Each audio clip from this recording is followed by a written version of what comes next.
के गंगा में डुबकी लगाए। हरे राम पुरुषो व देवियो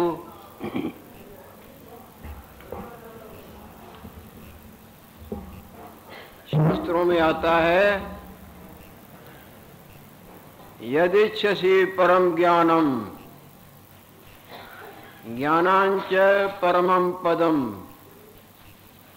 तदा यत्नेन महता कुरु गोविंद कीर्तनम। हे मानव, यदि आप निर्मल ज्ञान के प्राप्ति की इच्छा रखते हैं, ज्ञान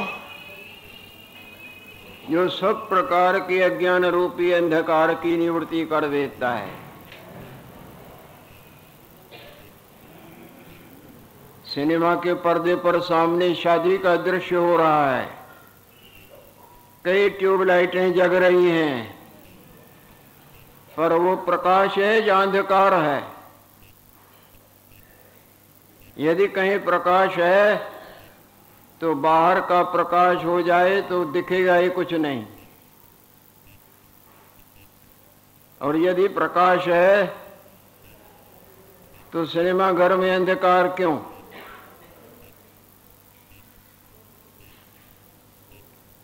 सपने में भी आपको प्रकाश होता है, अपने आप को और परिवार को और तेरे मेरे को देखते हैं, ज्ञान होता है ना, मैं हूँ, तू है, ये ऐसा है, ये तैसा है। बड़े जागृत में वो सब ज्ञान अज्ञान है ना, उस ज्ञान से जागृत का क्या बनता है? इसी तरह ये सब जो भी आपको ज्ञान हो रहा है ना, हमारा तुम्हारा तुम्हारा, हमारा इनका उनका उनका इनका, ये सच पूछें तो ये अपने आप के ज्ञान का अंधकार है। अपने आप का ज्ञान ही प्रकाश है। सूर्य नारायण का न दिखना ही अंधकार है ना, अपने आप का न दिखना ही ये अज्ञान रूपी ज्ञान हमको सच्चा भास रहा है, परंतु ये सब झूठा है। यदि आप वास्तव ज्ञान प्राप्ति की इच्छा रखते हैं और ये याद रख दें, बिना वास्तव ज्ञान के आपके जन्म मरण और उसके अंतर्गत के अलाव बलाओं से आपका छुटकारा न हुआ है, न हो सकता है और न होगा। यदि आप ऐसी निर्मल ज्ञान की इच्छा रखते हैं जिसको परम ज्ञान कहा जाता है, वेद भगवान बोलता है, ज्ञानादयो तो कैवल्यम, वास्तव ज्ञान से ही आपकी दुख निवृत्ति की, सुख प्राप्ति की वासना रूपी अग्नि बुझेगी। इतनी भी आज तक आप चेष्टाएं करते आए हैं, करने में लगे हैं, ये सब सुखी होने के लिए ही करते आए हैं ना, और करने में आगे बढ़ रहे हैं, और किसी से भी आपका कुछ भी मतलब नहीं है। आपका मतलब है आनंद प्राप्ति की, आपका मतलब है कि सुख प्राप्त हो, आनंद प्राप्त हो। उसी के लिए सब ये झंझट बना बना के आखिरी में जैसे रोते आए ऐसे रोते ही चले जाती हैं। वासना रूपी आग न बुझी और इनसे बुझेगी भी नहीं।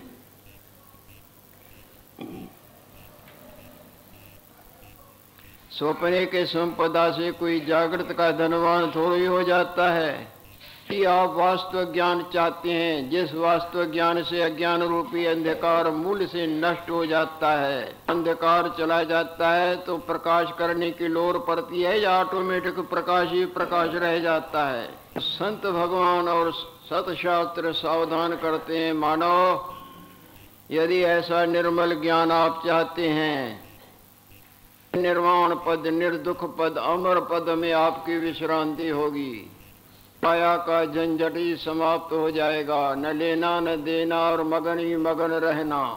इसी अलौकिक आनंद की यदि आप इच्छा रखते हैं, तदा यत्नेन महता कुरु गोविंद कीर्तनम, तब तो ही मानव जितना भी तुम्हारे से पुरुषार्थ हो सके अधिक से अधिक पुरुषार्थ करके गोविंद भगवान के गुणगान रूपी गंगा में उतरावें। भगवत सिमरण, भगवत कीर्तन, भगवत आज्ञा का पालन, गुणगान रूपी गंगा का यदि आपने बारंबार बारंबार पुरुषार्थ करके स्नान किया तो आप निर्मल हो जाएंगे, आपकी अहम वासना रूपी मैल निवृत्त हो जाएगी। जैसे झटका खाते खाते सपने वाले की मैं गुम जाती है, बाकी जागृत का जागृत झंझट ही खत्म हो जाएगा। निर्मल यदि आप ज्ञान चाहते हैं तो आलस्य छोड़ के किसी तरह भी मन का मोर मोर के और निश गोविंद भगवान का सिमरण, उनका गुणगान, उनके आज्ञाओं का पालन, उनके नाम सिमरण रूपी गंगा में जैसे अभी अभी आप डुबकियों पर डुबकी लगा के अपने मन को निर्मल कर रहे थे। ते अध्याय तो विष्णु त्रेतायाम यजतो मखे द्वापरे परिचर्यायाम कलौ तद्धरि कीर्तनात्। युग में श्री हरि का ध्यान धरने से जिस मंगल में प्रसाद की प्राप्ति होती थी, जो अलभ्य लाभ मिलता था, वही सेम टू सेम लाभ त्रेता युग में यज्ञों के करने से होता था।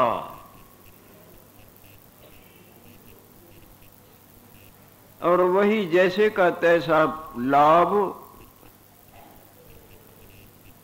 द्वापर युग में यज्ञों की सेवा करने से,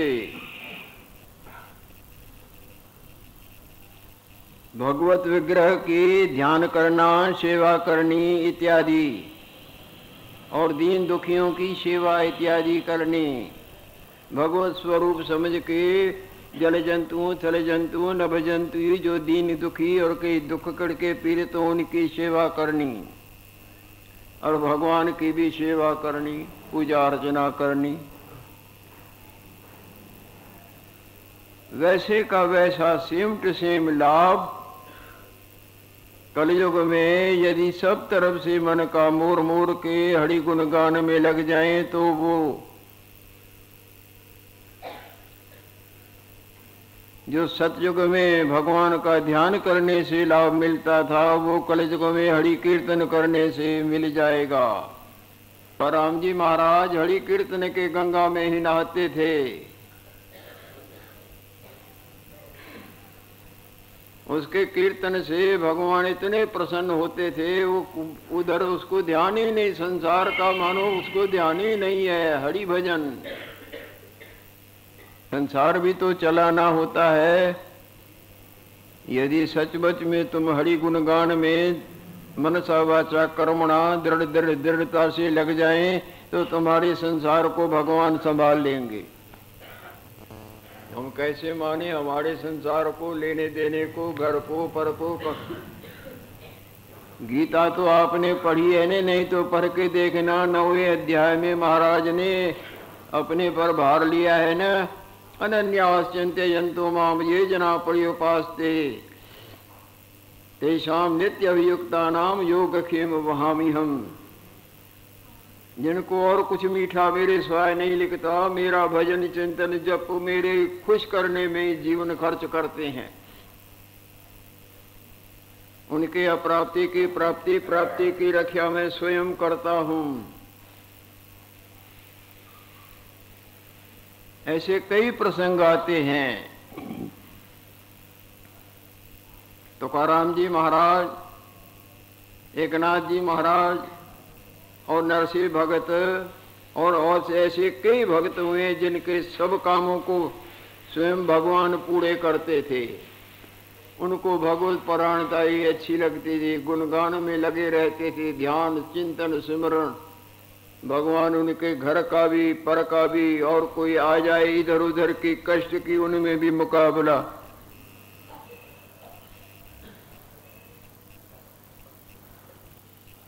फिर साहब इसी तरह से भगवत सिमरण में ही लगे रहते थे।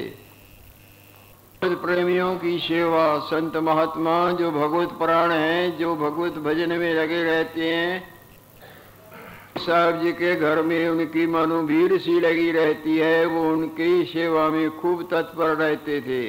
उनके बड़ाई को देख के कई एक ऐसे मूढ़ बुद्धि के थे जो कबीर साहब जी के महिमा को देख के जलते थे।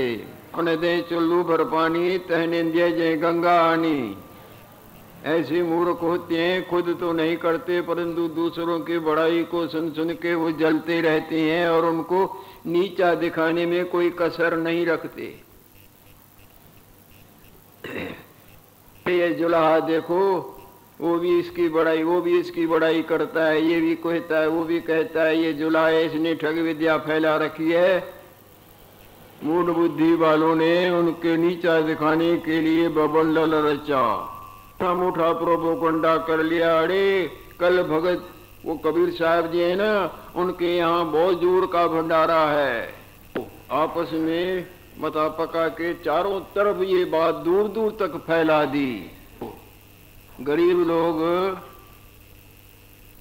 मांगने वाले अथवा और भगत, अरे वो तो भगत है, उसके पास संत आते ही रहते हैं, शायद भंडारा किसी इधर उधर बहुत बात फैला दे। कबीर साहब भगत के पास कल भंडारा है, उन्होंने सबको बुलाया है और उसने बुलाया भी नहीं था। कर न सकेगा, लोग गाली गलौज देंगे, पगड़ी उतर जाएगी इसकी, जो ये झूठी मूठी ये ठग विद्या फैला रखा है।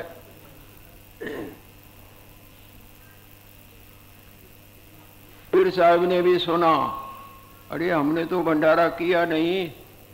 इधर सारे चारों तरफ ये आवाज फैल गई है, सारे ब्राह्मणों, सारे संतों, सब भक्तों, सब गरीबों, सब आना भाई, जोर का भंडारा है, कबीर साहब जी ने सबको बुलाया है। कबीर साहब कमरे लग गए, कल जो सभी आएंगे हमारे पास रखा क्या, हम क्या कर सकते हैं। आखिर परिणाम ये होगा कि हमारी पगड़ी भी उतर जाएगी, गालियां भी देंगे तो कोई हाथ भी उठा लेगा, हमको दूर दूर से आए हैं और तुमने भूख।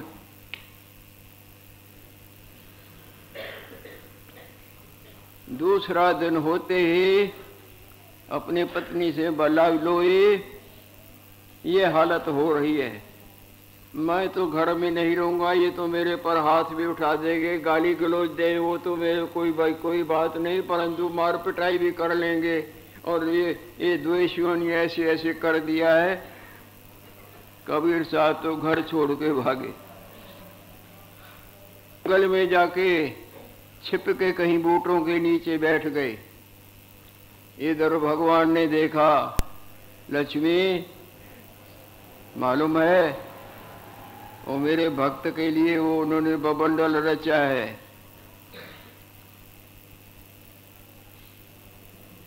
मैं चलता हूँ। बोले महाराज मैं बैठी रहूंगी क्या, मैं भी चलती हूँ। दोनों ही पहुंच गए। जहाँ सूर्य नारायण प्रकट हो जाएं वहाँ अंधकार रहता है क्या। वहाँ भगवान पहुँच जाएं और लक्ष्मी जी पहुँच जाए, वो रिद्धियाँ सिद्धियाँ घर बैठी रहेंगी। उनका फिर जन्म ही किस लिए हुआ है, भगवत सेवा के लिए ही तो हुआ है। वो भी साथ में भागी। बस वहाँ जहाँ महाराज पहुँच जाएं वहाँ वस्तुओं की या किसी बात की कमी रहती है। इधर बबंडल फैला हुआ है, वो ब्राह्मण, वो संत, वो भगत, वो मांगने वाले आमे, और खूब भंडारा चालू कर दिया है भगवान ने। खिलाते जाओ खिलाते जाओ। अरे जो खा भी जाते हैं और ले भी जाते हैं, ले जाओ जितना तुमको ले जाना है, कहीं खाएंगे ये। कोई एक दो भगत वो पोटलियाँ बांध के खा पी के पोटलियाँ लेके उस जंगल से गांव की तरफ से आए थे। उन्होंने भी सुना था खा पी के घर के लिए जा रहे हैं। तो जाते जाते देखते हैं एक भगत बूटों में बैठा है। अरे भगत यहाँ बैठे क्या करते हो, यहाँ भूखे मरोगे, तुमको मालूम नहीं कबीर साहब के यहाँ जोरदार भंडारा चल रहा है। कभी उनको मालूम नहीं कि कबीर ये है। उन्होंने तो उनको ऐसे बोला, बोले भाई तू घबराता था, क्यों घबराते हो, यहाँ कौन खिलाएगा, वहाँ चलो ना, देखो हम घर भी ले जाते हैं। वो हैरान होता है कि मैं तो कबीर तो मैं हूँ और मेरे घर का भंडारा था, मेरे लिए ही। भाई सच सच तो कहते हैं तुम खाओगे? नहीं नहीं, मैं जाता हूँ, देखूं तो सही घर की क्या हालत है। घर पहुंचे तो कई खा पी के गए हैं और खा के ले जाते हैं। अंदर पहुंचा तो पगड़ी बांधे दूसरे कबीर साहब जी बैठे हुए हैं। घबराओ नहीं, घबराओ नहीं भगत जी, बैठो बैठो, तुम भी भूखे बैठे हो, कुछ खाओ और सब भंडार भरपूर है, चिंता न करो। कौन है? तुम क्या करोगे? तुम भगत हो, भगवान ने तुम्हारी सब सुन ली है, चिंता न करो। इतने में देखते देखते वो दूसरे जो पगड़ी बांधे बैठे थे दोनों ही वहां अंतर्ध्यान हो जाते, और इधर भंडारा भी हो चुका है, सब देख रहे हैं। इसी तरह यदि सचमुच में तुम परमात्मा परायण हो जाओ तो आपकी जो इच्छा रूपी अग्नि है ना, वो बुझ जाएगी। कौन सी इच्छा है? अभी तो सुनाया कि और कुछ नहीं चाहिए आपको, आपको चाहिए आनंद। बात को आप गहराई से एकांत में सोच के देखना, मेरी बात 100% का सोना रहेगी। आनंद वही ब्रह्म, ब्रह्म जिसको ईश्वर कहा जाता है, गॉड, जिसका वास्तव में रंग है, न रूप है, न चक्र है, न चिन्ह है, किसी कल्पना का विषय नहीं, उसी को ब्रह्म बोलते हैं, को ईश्वर बोलते हैं। आनंद रूप है, आनंद ही ब्रह्म, ब्रह्म आनंद स्वरूप है, वो आनंद तुम्हारा आत्मा है। तुमको अपने रियल रूप का ज्ञान हो जाएगा यदि मनसा वाचा कर्मणा तुम भगवत परायणता के गंगा में उतर आए। गंगा में उतरने पर मैल और उष्णता दोनों चली जाती है या नहीं जाती है? जाग जाने पर सपने वाली सब अला बला झूठी सच्ची सब खत्म हो जाती है ना। यदि आप हित चाहते हो, मानव चोले को सफल करना चाहते हो, रोज रोज के जन्म मरण के भटकना से छुटकारे की इच्छा रखते हो, अब गांठ बांध जाओ। जो हो गया सो तो हो गया, मिलेगी ये संपदा जो चली गई है। Time is Mandi in the world, संसार में समय के बरोबर संपदा कुछ भी नहीं। और ये जो संपदा आपने जोड़ी है, घर की पर की घर की इधर उधर की, ये भी समय के संपदा से जोड़ी है ना।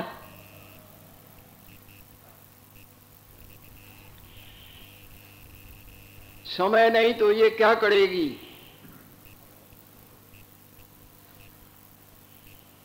और समय रूपी संपदा है तो ये चाहे चली भी जाए, इससे 10 गुना ज्यादा मिल सकती है या नहीं मिलती है?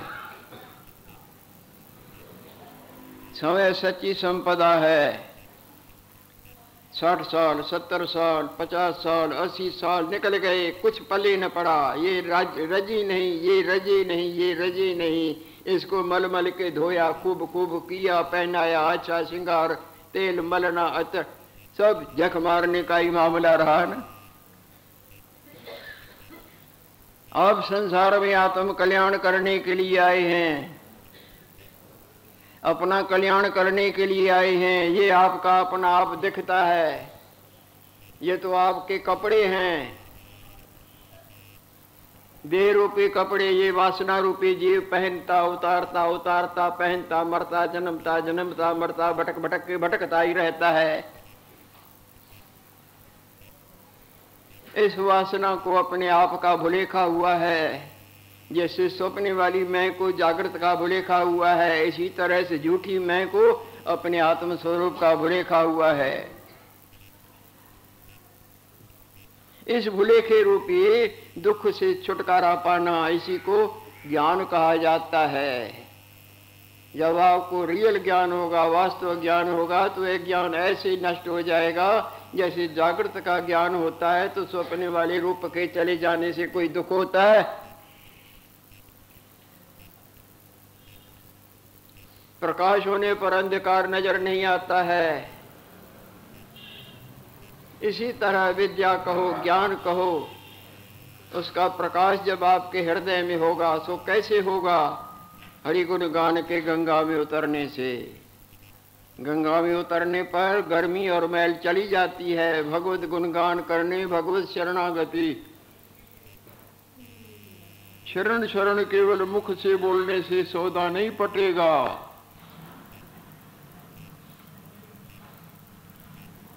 शरण का रूप है वाणी करके भगवत नाम, मधुर बोलना, सत्य बोलना, और मन करके श्री हरि का ध्यान धरना, सर्वत्र भगवत बुद्धि से प्रणाम कर देना, आत्म कल्याण के मार्ग में आगे बढ़ना, यानी ब्रह्म विद्या का, ईश्वर प्राप्ति की विद्या का सुनना, विचारना, निकले सार को ग्रहण करना और सदाचार, जिसको धर्म परायणता कही जाती है। इस तरह से यदि आपने शरणागति रूपी अमृत का सेवन किया तो आपको अमृता मिली समझो। आपकी वासना रूपी जो अग्नि है बुझ जाएगी। एक मोटा उदाहरण आपके सामने रखने जा रहा हूं कि जिन्होंने सचमुच में श्री हरि परायणता की गंगा में स्नान किया है, अपना जीवन अर्पण किया है, किस तरह से श्री हरि उनका सब कुछ बना लेते हैं। संत भगवान ने बोला है, गुण गावत तेरी उतरस मैल। जैसे जैसे तुम भगवत नाम सिमरण करोगे, हरि गुण गान करोगे, वैसे वैसे तुम्हारे हृदय में जो अविद्या रूपी, अज्ञान रूपी मैल है ये निवृत्त होती जाएगी। निवृत्त होने पर मैं और मेरे की जो वासना बंधन का मूल है वो मूल उखड़ जाएगा। एक मणिदास नाम का कोई माली है,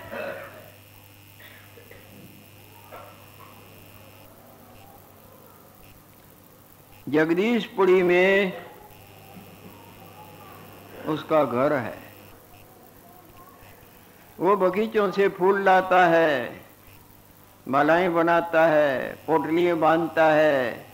सिंह द्वार पर श्री हरि का जो निर्मल स्थान है, जगन्नाथ स्वामी का जो विशाल मंदिर है, उसके दरवाजे पर वो भक्तों को फूलों के पोटलियां और हार बेचता है। उससे जो भी उसको प्राप्त होता है, अपने परिवार का और अपना गुजारा भी चलाता है। धेला दमड़ी भगवत नाम पर गरीब दीन दुखियों को भी अर्पण करता है। भगवत नाम तो उसके मुख पर जैसे कोई रखा ही हुआ है। इधर भगवत नाम उच्चारण करता है और सत्य का काम करता है। सारे संसार की तरफ देखो, क्या करते हैं?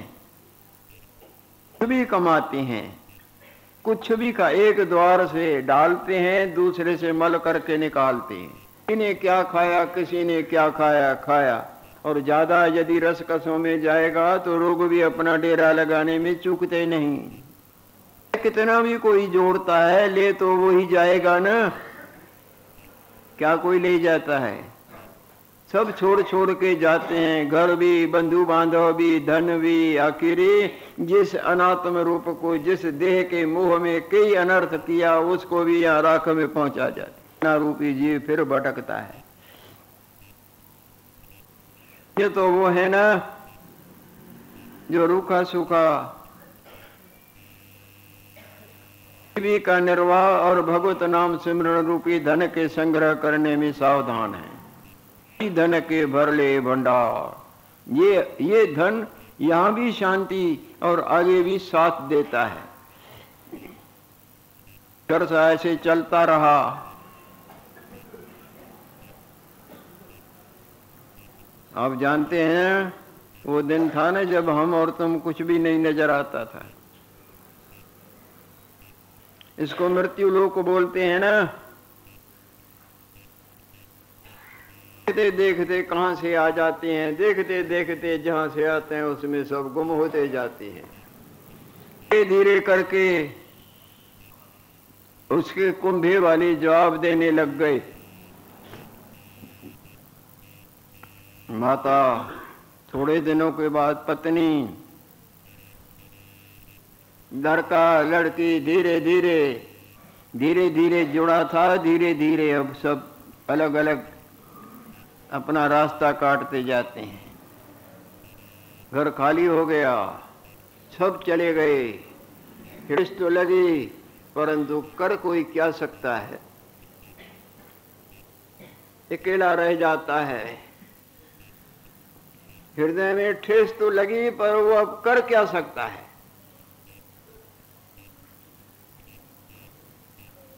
तो पहले ही करता था और सत्य का रोजगार भी करता था, चारों तरफ उसके लिए एक किस्म का चल पहल वाला सारा मामला खत्म हो गया, अंधकार सा। अब मैं क्या करूं, काहे के लिए धंधा करूं। अब तो श्री हरि का भजन चिंतन करते ही बाकी जीवन जो है उनके अर्पण खर्च करूं। अच्छे विचार आए,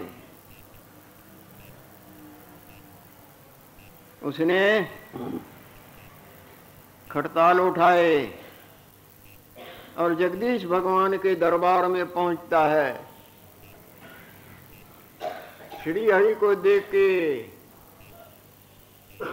प्रेम में इतना विवल हो जाता है कि नेत्रों से वो प्रेम अश्रु बन के टपक रहा है। प्रभु, आपने मेरे पर बड़ी कृपा की, अगर मैं उस जाल में अटका रहता तो मैं आपके चरणों में इस तरह कैसे आता। आपने तो मेरे पर बड़ी कृपा की जो अपने चरणों में बुलाया। आप कितने सुंदर हैं, कितने दयालु हैं। मैं आपको देखता हूं, मुझे बड़ी प्रसन्नता हो रही है। आपके सिर पर रत्न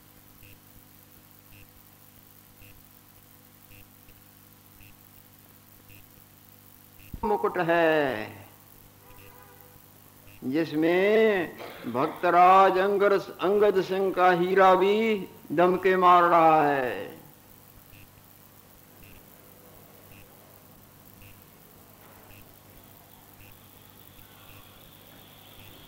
वो हीरा, बीच में प्रसंग और आ रहा है, इसको तो भगवत दर्शनों का अलग लाभ लेने दो।